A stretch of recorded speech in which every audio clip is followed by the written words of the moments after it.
Semoga Allah senantiasa menjagamu, memberikan taufik kepadamu.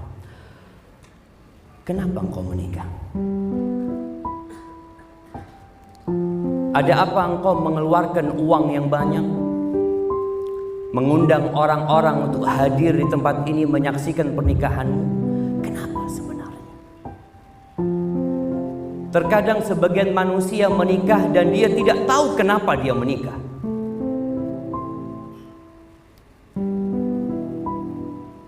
Jamaah rahimakumullah, seorang menikah sejatinya dalam rangka menyempurnakan agamanya. Hasbi engkau sedang mampir di sebuah stasiun untuk membawa seorang kawan menuju kepada Allah Azza wa Jalla.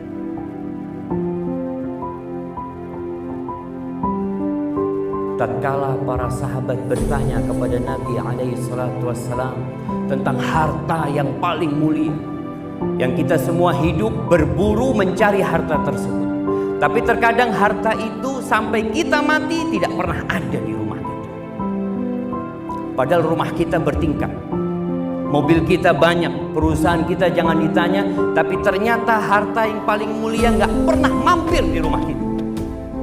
Nabi SAW mengatakan ada 3 harta yang paling mulia. Harapan anak, semoga Hasbi memiliki. Yang pertama adalah lisanul dzakir, lisan yang pandai mengingat Allah, pandai berzikir.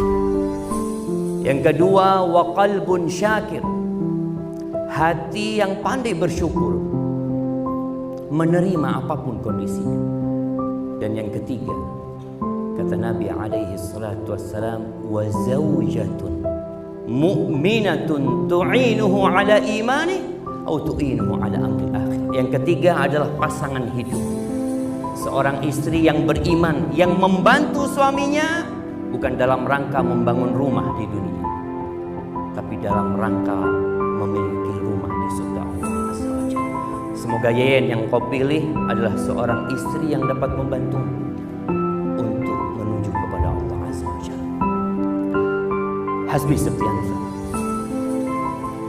Sebagian orang berpikir bahwa pernikahan itu hanya untuk melegalkan hubungan yang sudah terjadi. Sehingga di barat itu ada istilah Lailatul Zifaf, Lailatul Dafnil Hub. Malam pernikahan itu adalah malam penguburan cinta. Kenapa? Sebelum menikah cinta sudah dia obral, bahkan yang haram pun sudah dia lakukan. Sehingga hadirnya pernikahan sekedar untuk mendapatkan buku hijau. Tapi Anda rasa pernikahanmu bukan untuk itu. Pernikahanmu benar-benar untuk mencari keridhaan Allah Azza wa Jalla.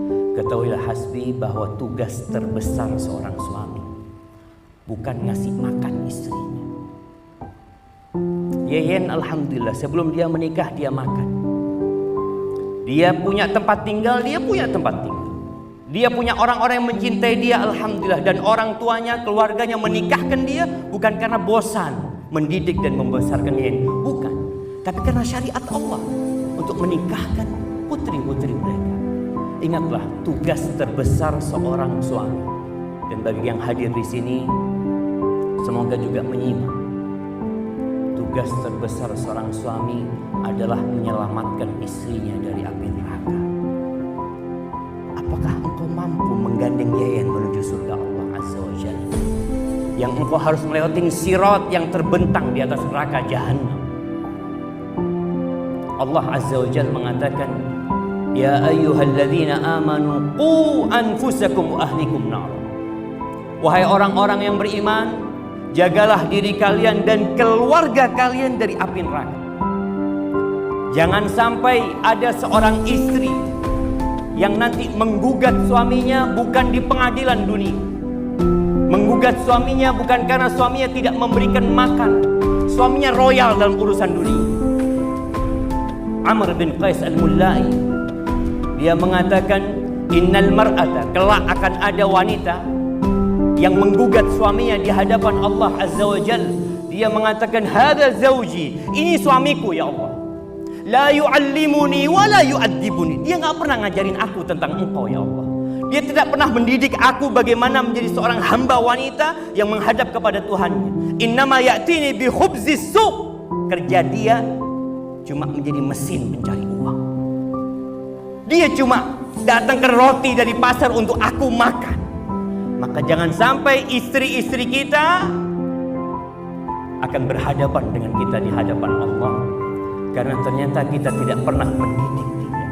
Hasbi, engkau sebentar lagi akan mengatakan ucapan yang sangat mudah, yang mungkin contekannya sudah ada di hadapan, yang mungkin engkau sudah membaca berulang-ulang kali, yang dengan disaksikan jadi sah pernikahan. Tapi di balik itu Allah mengatakan wa akhadna minkum mitsaqan ghalidha. Dan istri-istri kalian itu telah mengambil dari kalian perjanjian yang besar. Dan engkau jangan berharap masuk surga sebelum mempertanggungjawabkan istri, sebelum mempertanggungjawabkan anak-anak. Maka ajak dia untuk mengingat Allah Azza wa Jalla. Sebagian orang bicara romantis itu jalan-jalan berduaan ke mall, jalan-jalan menuju tempat istirahat, bertamasya. Rasulullah sallallahu alaihi wasallam mengatakan, rahimallahu rajulan, Allah merahmati seorang suami. Apa kerjaan suami ini? Qama minal lail fasalla. Dia bangun di malam hari. Tatkala manusia memejamkan matanya terlelap di atas ranjangnya, dia bangun. Dia bersuci, lalu dia menghadap Allah Azza wa Jalla. Setelah sholat, dia bangunkan istrinya. Ketika istrinya tidak mau bangun, dia ambilkan air, dia percikkan di wajahnya untuk sama-sama menghadap kepada Allah Azza wa Jalla. Wa rahimallahu imra'atan. Dan Allah merahmati seorang istri. Qamat minal lail. Kadangkala iman suami istri ini naik turun. Kadangkala istrinya yang bangun malam terlebih dahulu. Dia bangun, dia sholat, setelah itu dia bangunkan suaminya untuk menghadap Allah Azza wa Jalla. Maka semoga engkau bisa mempraktikkan hal itu. Tapi ketahuilah bahwa perempuan yang engkau nikahi, Yeyen Budiarsih ini makhluk yang tercipta dari tulang rusuk yang bengkok. Dia bukan bidadari, dan engkau juga bukan malaikat. Engkau akan melihat banyak kekurangan di diri dia. Tapi apa tugas seorang suami? Melengkapi, memperbaiki kesalahan. Allah Azza wa Jalla mengatakan wa'ashiruhunna bil ma'ruf. Pergaulilah istri-istri kalian dengan cara yang patut, dengan cara yang baik. Fa in karihtumuhunna. Kalau engkau benci dengan istrimu, mungkin kau akan melihat kekurangan-kekurangan Yeyen yang membuat cintamu kadangkala mulai pudar. Apa yang harus engkau lakukan? Lihat kepada kelebihannya. Engkau hari ini siap menikahin dia karena engkau melihat kepada kelebihannya, bukan kepada kekurangannya. Wa asa an takrahu syai'an wa yaj'alallahu fihi khairan katsira. Bisa jadi yang engkau benci, yang engkau tidak sukai, di balik itu Allah jadikan banyak kebaikan. Rasul sallallahu alaihi wasallam mengatakan khairukum khairukum li ahli. Orang yang terbaik di antara kalian adalah yang paling baik sama keluarganya, yang paling baik sama bini. Kebanyakan suami itu di luar rumah baik. Bahkan mungkin dia menjadi orang yang disanjung-sanjung sama kawan. Padahal standar lelaki baik itu tanya sama istri, tanya sama keluarganya. Kalau dulu polisi mengeluarkan SKKB, surat keterangan kelakuan baik, sekarang jadi SKCK. Seharusnya itu ada tanda tangan istri, karena polisi tahu apa sama engkau. 24 jam engkau bersama istrimu, maka dia tahu engkau siapa. Maka jadilah orang yang terbaik untuk istrimu. Engkau tidak pernah kuliah pernikahan, engkau tidak pernah kuliah mempelajari bagaimana menjadi seorang suami, bagaimana menjadi seorang ayah, tapi engkau belajar bagaimana bekerja. Maka saat ini kau belajar lagi bagaimana menjadi seorang suami dan bagaimana menjadi seorang ayah nantinya. Adapun untuk Yeyen Budiarsih, Semoga suaraku sampai ke telingamu. Sebentar lagi engkau akan diserahkan kepada hasbi. Kalau sebelumnya surga dan nerakamu adalah orang tuamu, tapi tatkala engkau diserahkan, maka ketahuilah surga dan nerakamu adalah hasbi. Bagi para wanita, ketika kalian sudah menikah, ingat sabda Nabi alaihi salatu wassalam, "Unduri aina anti lahu." Lihat sikapmu kepada suamimu bagaimana, kata Nabi SAW. Kenapa? Innama huwa jannatuki au naruki. Suamimu itu adalah surgamu atau neraka. Bagaimana menjadi istri yang baik? Rasul SAW mengatakan, ketika ditanya man khairun nisa, siapakah wanita terbaik? Di negeri kita ada banyak ajang persaingan orang untuk menjadi wanita yang terbaik. Ada Indonesia Idol, ada Putri Indonesia, mungkin ada Putri Surabaya, macam-macam. Kemudian yang juara dijadikan yang terbaik. Lah, bukan itu yang terbaik. Terus siapa? Nabi mengatakan alaihi salatu wassalam, allati idza nadarta ilaiha sarratka, yang kalau engkau memandang kepadanya, dia menyenangkan hati. Dia peduli dengan tubuhnya, dia peduli dengan riasannya. Sedangkan sekarang banyak wanita kalau di luar rumah datang resepsi dia cantik, tapi tatkala di dalam rumah kadang-kala suaminya enak dia. Pakai daster, minyak wanginya minyak kayu putih. Subhanallah. Maka Yayan ingatlah, jadilah engkau wanita yang terindah buat hasbi. Engkau cantik, engkau menawan di depan hasbi. Dan biasakan para wanita tatkala suaminya datang dari kerja ke rumahnya, jangan bertanya dari mana. Suamiku sumpah, sudah tahu pulang kerja ditanya dari mana. Apa yang disukai suami? Karena saya juga suami. Yang disukai suami kalau ditanya mau apa, Mas? Maka sekarang kalau suami pulang, Yeyen pulang, suamimu tanyakan mau apa? Mau yang panas, mau yang dingin. Jangan ditanya dari mana. Yang kedua, wa idza amartaha ata'atka. Istri yang terbaik yang kalau disuruh taat, nggak pernah nolak. Ketika sedang masak dipanggil suaminya, matikan kompornya. Ketika naik motor dipanggil suaminya, masukkan kembali motornya. Urusan yang paling bahaya adalah urusan ranjang.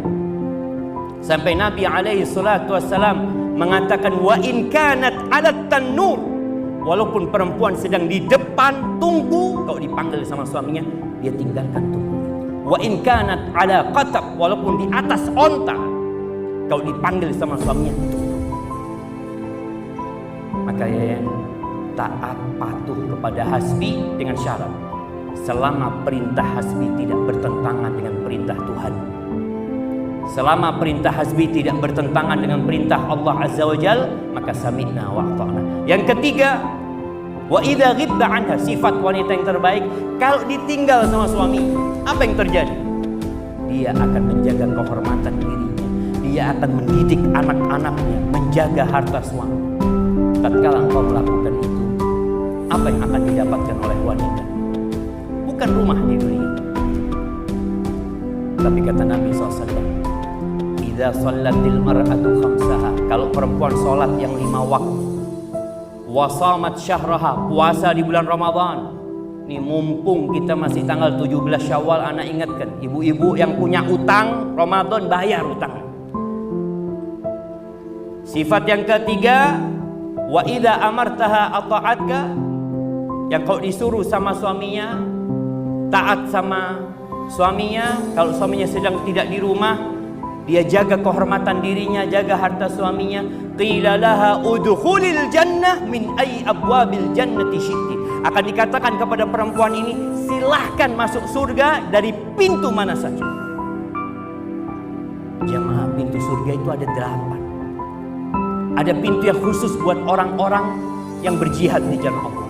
Ada pintu yang khusus buat orang-orang yang rajin puasa, yang rajin sholat, yang rajin sedekah. Perempuan dengan punya 4 sifat ini dikatakan masuk dari pintu mana saja. Tapi ternyata itu sulit buat wanita, sehingga banyak wanita berada di neraka. Kenapa? Karena tidak bersyukur sama suami. Maka Yayan, lihatlah kepada kelebihan Hasbi, syukurin dan hargai dia, karena sebentar lagi dia akan menjadi temanmu menuju ke surga Allah Azza wa Jalla. Hadza wallahu a'lam bissawab. Aqulu qawli hadza wa astaghfirullah li wa lakum wa lisairil mu'minin wal mu'minat fastaghfiruh innahu huwal ghafurur rahim.